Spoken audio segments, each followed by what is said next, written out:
High Hossain মাতমের মধ্য দিয়ে রাজধানীতে আজ পালিত হলো পবিত্র আশুরা। হজরত ইমাম হোসেন রাদিয়াল্লাহু তাআলা আনহুর শহীদ হওয়ার ঘটনা স্মরণে পুরান ঢাকায় বের করা হয় বিশাল তাজিয়া মিছিল। এটি শোককে শক্তিতে পরিণত করার দৃঢ়তায় পরিণত হয়। কারবালার ইয়াজিদ বাহিনীর হাতে হজরত ইমাম হোসেন ও তার পরিবারের সদস্যদের শহীদ হওয়ার শোকাবহ ঘটনার স্মরণে রবিবার পুরান ঢাকার হোসনি দালানের সামনে জড়ো হন বহু মানুষ। সকাল 10টায় শুরু হয় তাজিয়া মিছিল। এ সময় হাই হোসেন মাতম তোলেন ধর্মপ্রাণ মুসলমানরা। আজকে মঞ্জিলের দিন, আশুরার দিন, এই জন্য আমরা প্রতি বছর এটা পালন করি।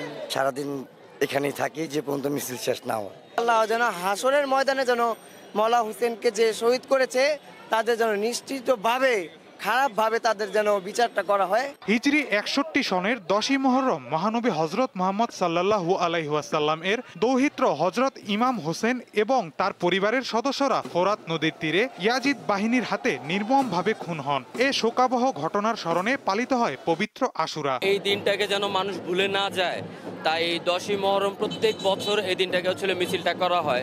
হোসেন ইসলামের যারা আছে তারা সবাই মিলে শোক পালন করার উদ্দেশ্যে তাজিয়া মিছিল হয়ে থাকে। হোসনি দালান ইমামবাড়া থেকে শুরু হওয়া এই তাজিয়া মিছিল আজিমপুর ও নীলক্ষেত হয়ে এগিয়ে যেতে থাকে। নিউ মার্কেট ও সায়েন্স ল্যাব ঘুরে ধানমন্ডিতে এটি শেষ হয়। আমাদের মিছিল নিয়ে আমরা যাব, আরামভাবে মিছিলটা শেষ করে দিব সুন্দর মতো করে, যাতে কোনো বিশৃঙ্খলা না হয়। আমি আসছি, আমার চাচা আছে, আমার বড় ভাই আছে, তারপর আরো লোক আছে, আত্মীয় স্বজন, তাদের সাথে আসছি।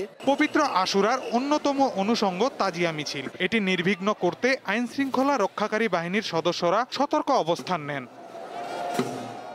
মাহিদুর রহমান, দীপ্ত সংবাদ, ঢাকা।